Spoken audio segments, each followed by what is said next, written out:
Let's go back to the part three of the reading of the philosophy behind video games.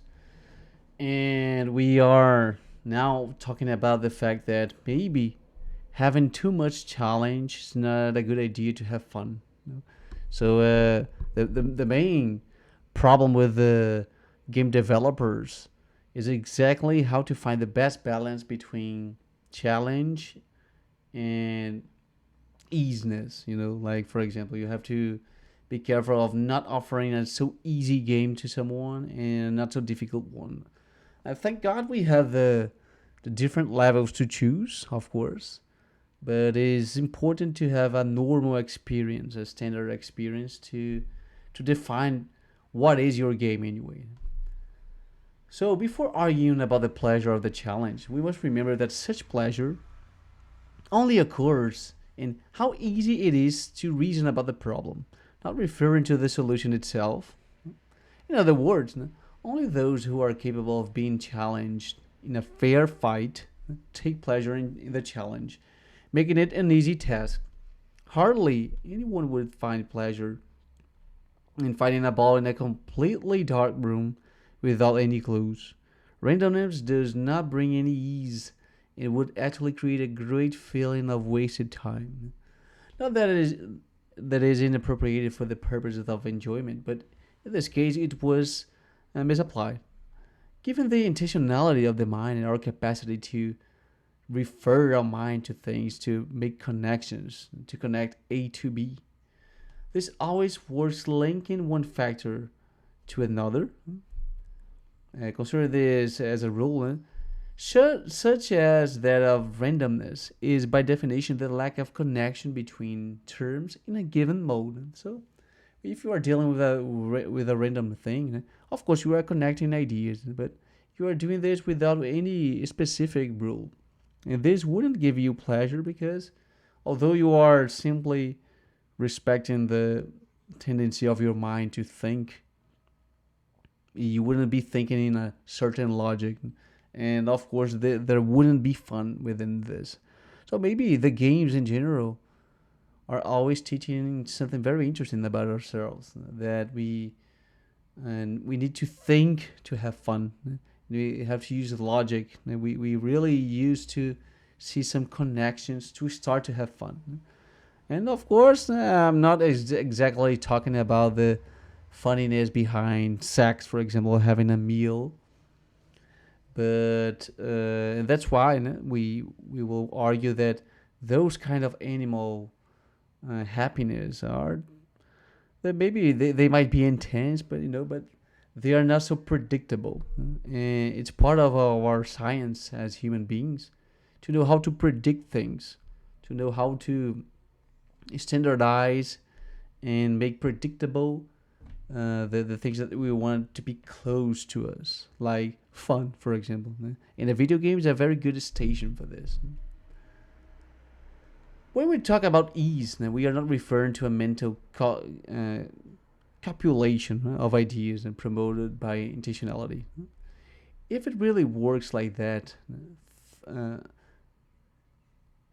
how can we go about creating ready-made entertainment so that the extra sense character becomes even stronger and we can maximize this pleasure center even more? So we are asking ourselves here, how can we make this thing more predictable? How can we make something to have a ready-made entertainment? Like anything else, video games allow direct interaction with the product.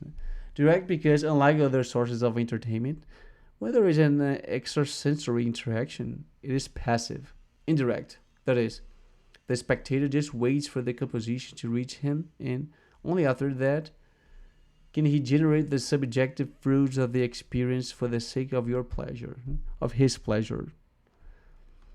In a video game, however, the spectator is not just the spectator.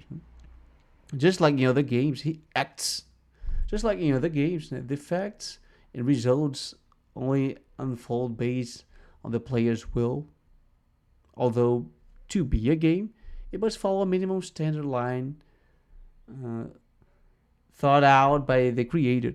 Like the creator had to be had to be creative enough or minimally creative to create a scenario for you to interact with. And of course, there is a kind of a premeditated path, to follow. But you have a certain freedom to act within this new world, and depending on the capacity of the creator, you can feel that you are in a new world or not. But we will see this better when we understand well what game really is.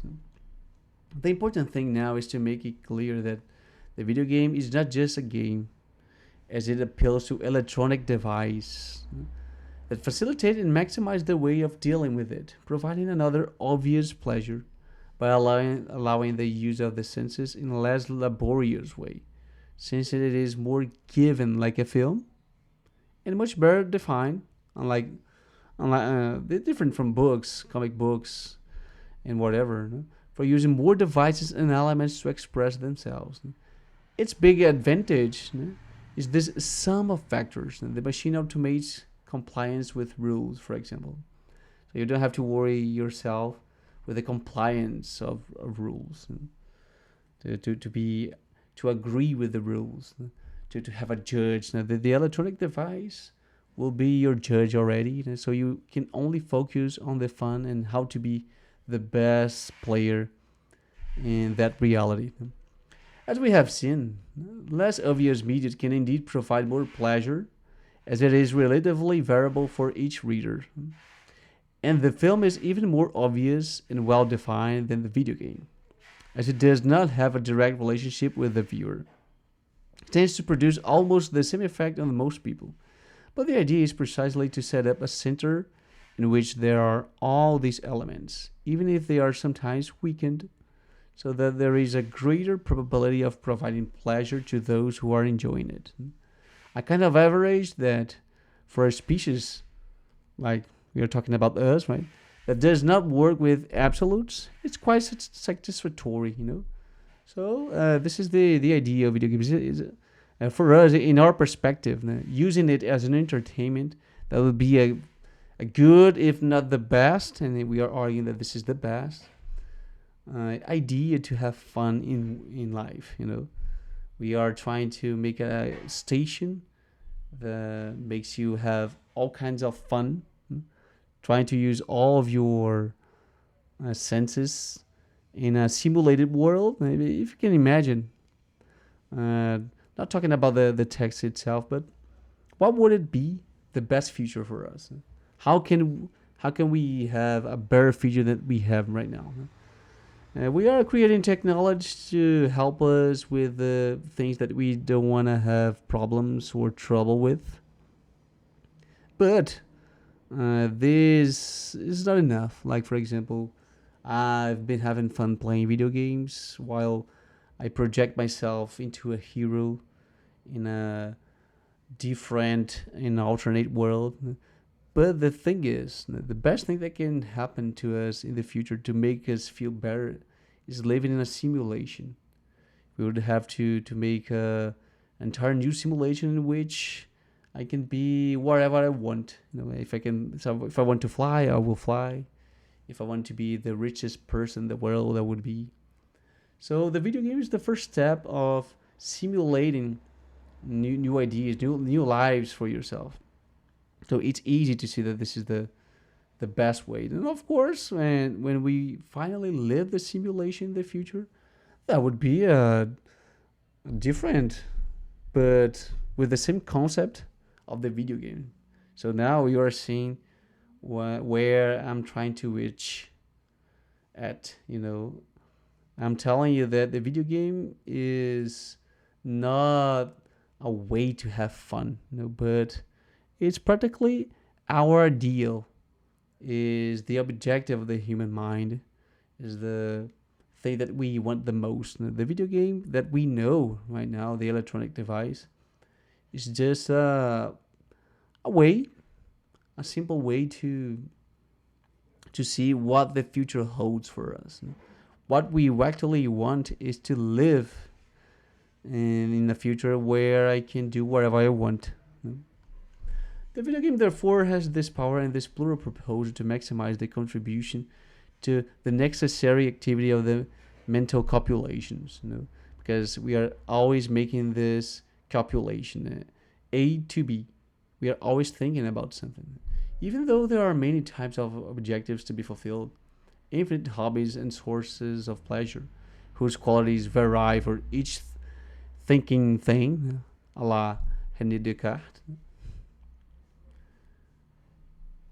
Even if each if you have your preference, and even if video games are not an obligation in someone's life, even a displeasure for some people, the idea for now is to show what your intention and pretensions are towards humanity, and how the factors shown here really convince, wanting to reach not only the old five senses, although not all at the present time we don't have smelling or really feel something, like for example feel making a handshake with someone, but an extra dimension of senses through an unprecedented method. This method here that we have seen, like direct conceptual interaction.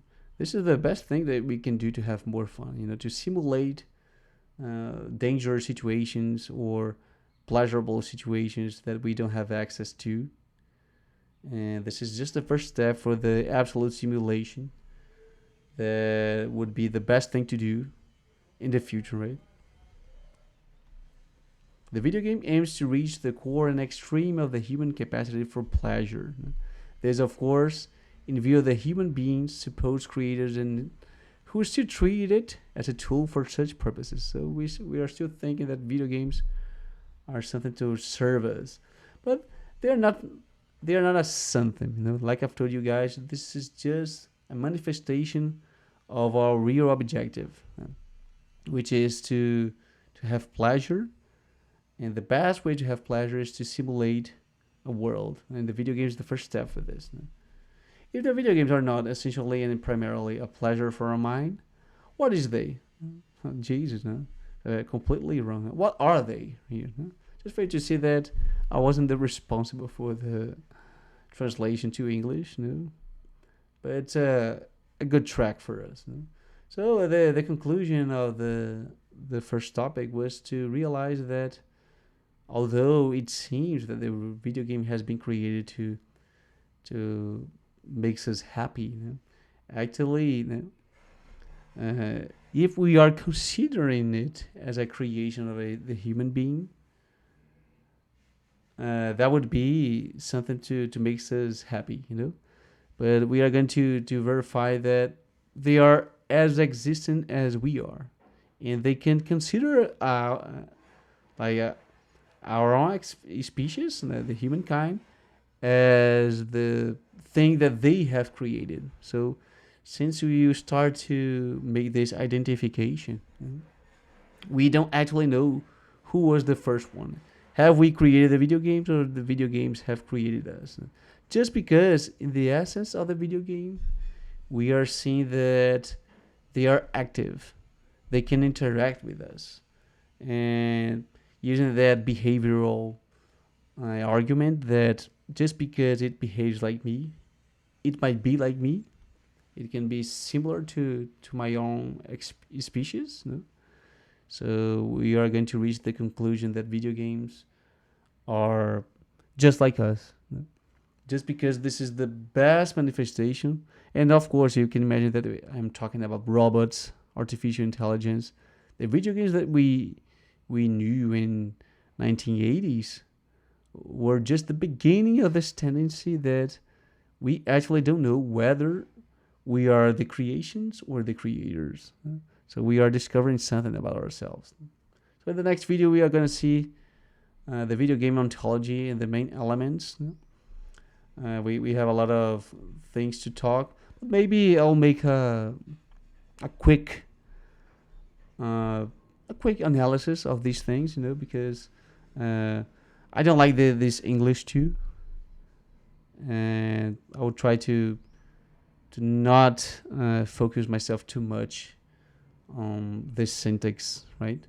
but I'll try to give you the main idea of what why the video game is the best thing in the world for us and how it exists by itself.